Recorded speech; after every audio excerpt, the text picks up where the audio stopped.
Uma boa noite e a paz do Senhor. Nós acabamos de ler o capítulo 9 de Atos dos Apóstolos, onde vai falar sobre a conversão de Paulo. Irmãos, é muito sublime esse capítulo. Por quê? Porque é a conversão daquele homem que originalmente era o homem que perseguia os cristãos. Nós estamos falando de Paulo. Ele chamava Saulo e ele foi realmente introduzido numa situação, porque ele estava indo a Damasco para quê? Para poder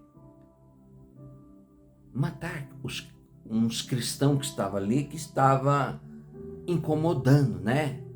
Do ponto de vista dos líderes judeus. Então eles precisariam o quê? Acabar com aqueles líderes. E Paulo então, aliás Saulo, né? Que até então ele chamava Saulo. Ele era um judeu, mas com uma cidadania romana. Então ele tinha certos privilégios. Ele era um líder valente, um líder poderoso. E um cristão não podia cruzar na sua frente, porque teriam uma grande retaliação.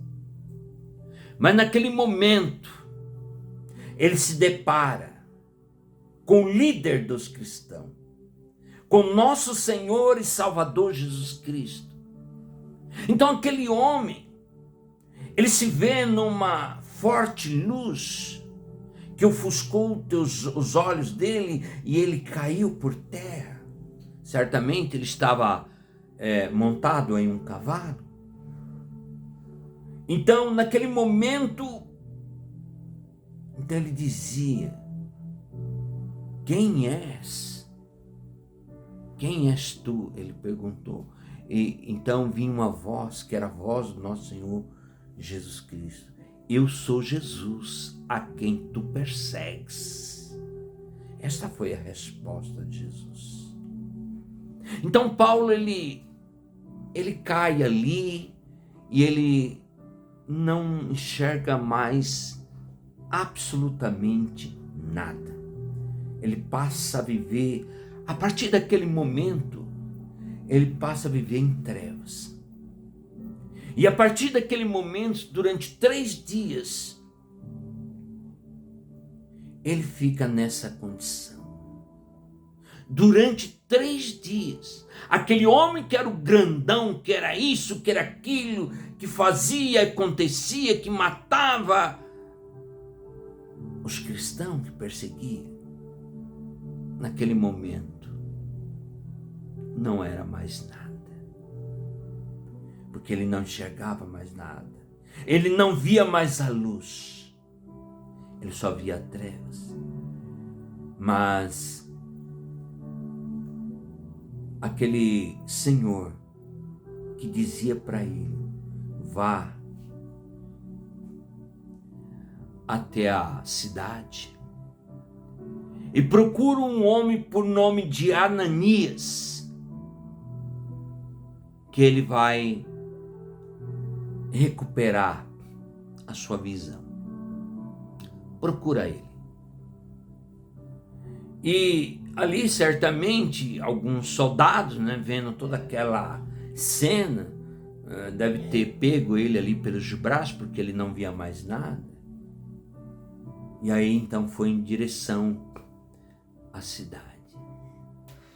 Eu sei que ele levou aí numa faixa de 3 dias.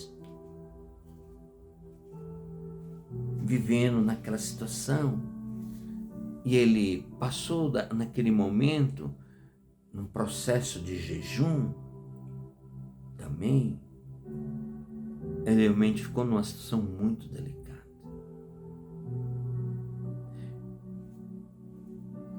E Jesus falou assim: agora você não será mais o Saulo,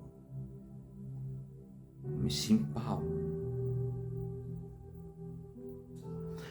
Então, Paulo, ele vai ali a Damasco e ele procura aquele homem chamado Ananias, que era um servo do Deus vivo. E Deus já tinha falado também para Ananias: procura esse homem porque ele estará em oração. Procura esse homem. E assim Paulo fez. Então, Ananias, com aquela unção e o poder de Jesus Cristo, aleluia, impôs a mão sobre os seus olhos e fez cair as escamas. Aleluia. Fez cair as suas escamas. E Paulo começou a enxergar. E neste momento, Paulo começa a ver quem era realmente Jesus Cristo. Quem era aqueles homens que o seguiam. É lógico que, de uma certa forma, Ananias, ele teve uma certa resistência quando ele recebeu a revelação do nosso Senhor. Ele teve uma certa resistência, mas Saulo, a gente sabe quem ele é. Ele é um chefe, ele é isso, ele é aquilo, ele vai nos instruir, ele tem um poder, ele tem a palavra para dizer. Para nos destruir. Mas Jesus vai dizer: não, faça o que eu te peço. Então a gente observa, irmãos, que quando Deus quer fazer as coisas acontecer, é exatamente dessa forma. O mais interessante é que hoje eu estava vendo uma pregação de um outro pastor nas redes sociais e ele está falando exatamente da mesma palavra. Foi tirado no mesmo capítulo, nos mesmos versículos. E agora a palavra revelada também saiu no mesmo capítulo, no mesmo versículo. Não foi algo planejado. Olha como é que Deus faz. Olha como é que a palavra é maravilhosa. Como nós somos guiados pelo poder do Espírito Santo nas nossas vidas. E muitos acham que não. Quem que poderia imaginar que aquele tal de Saulo, que matava e fazia, acontecia, poderia se converter? Como? De que jeito?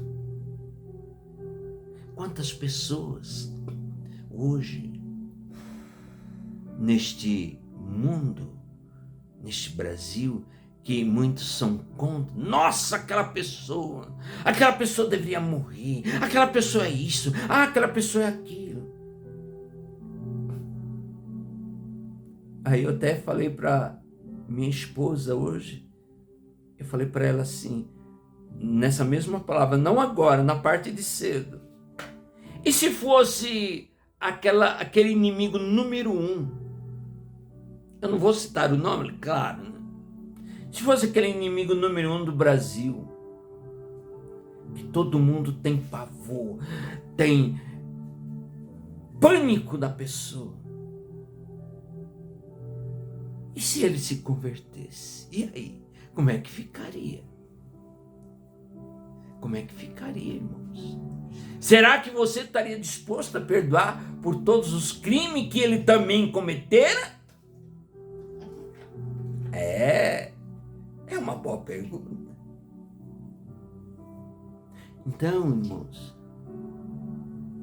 mas isso aconteceu. Isso aconteceu há 2000 anos atrás, irmão, pelo chefe, pelo um grande chefão chamado Saulo. As pessoas tinham pavor quando ele estava dirigindo para uma cidade. Os cristãos naquela época se escondia, fazia tudo para não ver aquele homem, porque ele matava sem dó e sem piedade, irmãos. Sem dó e sem piedade. Ele era assim. Mas e hoje? E se fosse a gente? Como é que ficaria? Ainda mais se o Senhor revelasse o que Deus revelou para Paulo naquele momento, que já era Paulo, né? Ele mudou o nome. Vai até lá. Ele estava indo exatamente antes de ser convertido, ele estava indo para matar aquele pessoal. Ele estava indo para matar aquele povo. Olha como que os cristãos eram perseguidos. As pessoas não fazem a mínima ideia. Hoje é fácil, né? O oba-oba, né? Hoje é fácil. Mas as pessoas não têm ideia de como foi aquele início. De como é agora, aqueles que realmente o buscam. Mas se fosse agora? Se fosse agora, irmãos, será que a gente estaria disposto a enfrentar o maior inimigo da nação? E Deus fala assim, vai e coloca a mão nele para ele poder enxergar as coisas de Deus, para que ele possa ter a luz do Evangelho, para que ele possa compreender a palavra de Deus. Será que nós estaríamos dispostos a fazer isto? Mas Deus, Ele pode fazer tudo. Na hora certa, no momento certo, naquele momento em que a gente menos está preparado, Deus ele pode entrar com uma grande providência e surpreender a muitos nesta terra. Deus fez isso há 2000 anos atrás. Ele viu a luz como a luz de um carro, de um farol de milha, vindo numa estrada, numa grande escuridão, e que você fica cego. Aconteceu com isto com ele naquela época. Então, é dessa forma que Deus trabalha. Você tem fé? É dessa forma que Deus trabalha. É dessa forma que Deus vai trabalhar na sua e na minha vida, irmãos. Ah, mas agora não vai dar mais. Vai dar sim. Porque Deus, Ele é grande, Ele é o Criador do céu e da terra. E eu sempre repito quem vai conter aquele Deus que criou todas as coisas nesse universo? Você acha que ele não é capaz de fazer isto? É, irmão. É capaz de fazer isto e muito mais. É igual agora. De manhã cedo eu estava vendo a palavra. Essa mesma palavra pelo um outro pregador. E agora à noite a gente pegou a mesma palavra. Glória a Deus. Como que o Espírito Santo trabalha nas nossas vidas para poder nos resplandecer na luz do Evangelho e não sermos cegos, como diz em 2 Coríntios 4:4, que diz que Satanás cegou a inteligência dos incrédulos para que não resplandeça na luz do Evangelho. Mas Deus está aqui, o Espírito Santo está aqui para mover a minha e a sua vida nesta noite e mostrar que ainda tem jeito. Ainda tem jeito para mim e para você. Amém? Fique na paz. Eu me chamo aqui o pastor Adilson. Dê o seu like, compartilhe essa mensagem aos seus amigos e irmãos e se inscreva no nosso canal. Amém? Glórias a Deus.